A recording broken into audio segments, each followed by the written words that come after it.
Bienvenue dans ce podcast sur la blessure d'humiliation, dans lequel aujourd'hui j'aborde un autre rôle que celui du bourreau.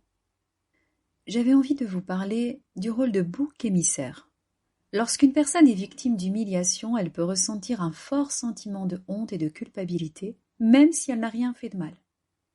Et pour faire face à cette douleur émotionnelle, certaines personnes ont tendance à projeter leurs sentiments sur les autres et à les désigner comme bouc émissaire.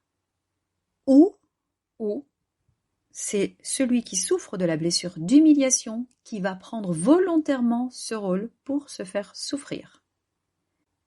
Il pense qu'en acceptant ce rôle de bouc émissaire, il sera moins critiqué qu'au départ. Il entre dans le jeu.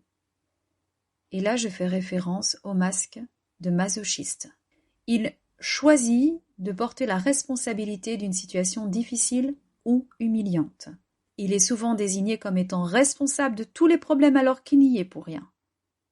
Le bouc émissaire est utilisé comme un moyen de détourner l'attention des vraies causes du problème. Ce rôle de bouc émissaire peut être utilisé dans de nombreux contextes, tels que le travail, l'école, la famille ou même dans les relations amicales ou amoureuses. Lorsqu'une personne est humiliée, elle peut chercher à se sentir mieux en faisant porter la responsabilité à quelqu'un d'autre. Bon, dans ce cas-là, elle est bourreau, vous voyez, mais on peut vraiment passer du rôle de bourreau à bouc émissaire, et inversement. On est encore dans ce triangle dramatique. Ce comportement a des conséquences négatives sur la personne qui endosse le rôle de bouc émissaire. Évidemment, elle va se sentir encore plus stigmatisée, encore plus isolée, encore plus jugée sur sa valeur, sur son droit d'exister. Et elle va souffrir de stress émotionnel, peut-être même physique.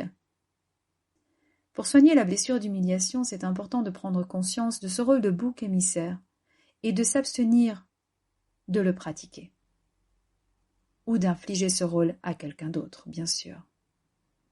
Il est important d'apprendre à accepter la responsabilité de ses propres actes et de ne pas chercher à blâmer les autres pour nos propres problèmes. Communiquons aussi de façon efficace avec les autres. En conclusion, le rôle de bouc émissaire est un rôle que peut prendre celui qui souffre d'humiliation. Il peut aussi l'attribuer à une autre personne que lui. Dans les deux cas, cela va entretenir sa blessure d'humiliation. Même si ce rôle peut sembler être un moyen de faire face à la douleur de l'humiliation. Non, il ne fait que prolonger la souffrance et les conflits. Alors vous, si vous observez qu'il y a un bouc émissaire, qu'il y a un bourreau, que derrière il y a cette blessure d'humiliation de l'un ou de l'autre, alors intervenez. Non pas en tant que sauveur, il n'y a pas à prendre parti pour l'un ou pour l'autre parce que tous les deux sont en souffrance, mais en tant qu'aidant. Amenez la discussion, faites en sorte qu'ils puissent communiquer entre eux de manière constructive et de cette façon vous allez les aider à soigner leur blessure d'humiliation. Voilà pour l'explication du rôle de bouc émissaire. De manière brève. Merci de m'avoir écouté. À bientôt.